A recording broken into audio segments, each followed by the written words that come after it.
Welcome back to State of Texas In Depth. With Perry in the middle of a 2016-bound marathon, what impact will his indictment have? Joining me now is Jay Root from our media partner, the Texas Tribune. Welcome.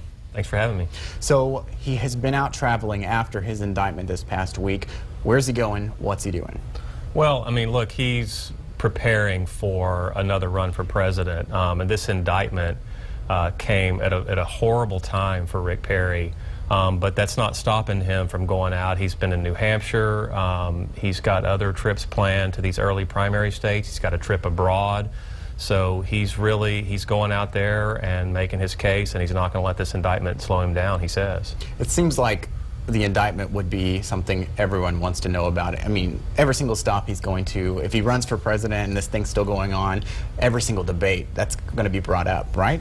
I think so. Actually, I was told that in New Hampshire that this didn't dominate his Q&A with reporters.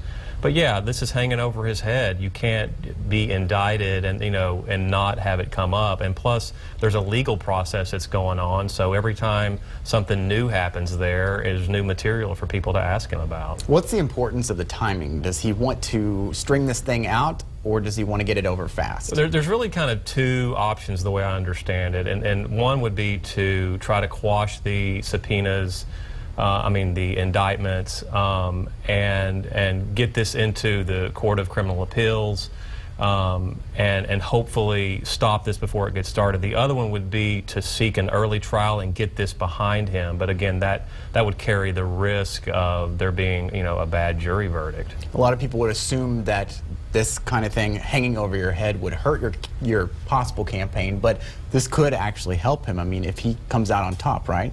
Yeah, I mean, he would have to sort of run the table and really be exonerated. But think about it. They've basically said, this is ridiculous. This is a political investigation. They've sort of made it a case, at least in the press, again, of Rick Perry versus Rosemary Lindbergh, who didn't just fall from grace. I mean, she nosedived from grace. I mean, this horrible video of her out there, and they keep playing that. So, to the extent they can make it between Rosemary and Rick, then he wins. And if he runs the table and prevails, and he can say this was all political, and boom, that's what happened to Kay Bailey Hutchison when the prosecution against her fell apart. It really fueled her career. Why hasn't the district attorney, Rosemary Lindbergh, said anything through all of this? I mean, her face, like you said, it's plastered out there, and it's not flattering video.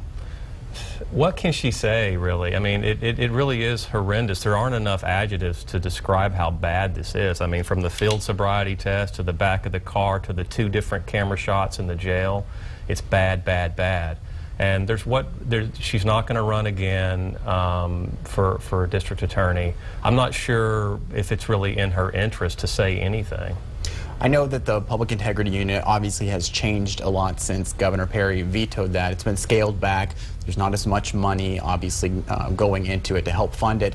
She has actually asked for nearly the full amount to be restored in the next legislative session. We've already heard lawmakers like Jane Nelson, who's the new Senate Finance Chair, saying that maybe the Public Integrity Unit isn't supposed to be in the Travis County DA's office.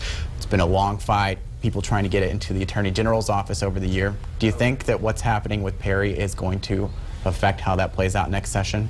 It certainly could. I mean, it depends a lot on the outcome of several things. One, the outcome of his trial, if there is a trial, or his process, wherever that leads us. It depends on that. I mean, if there's some bad stuff that comes out and all of a sudden the perception changes of this, then it may be more difficult politically to get it moved over. The other thing is, look, there's an AG's race, and I know that the Republican is favored, but Ken Paxton, there's also some questions there surrounding Ken Paxton, and what if Sam Houston, the Democrat, became the Attorney General? Do you think that the Republican legislature would want to transfer investigations from Travis County to the AG's office? Probably not.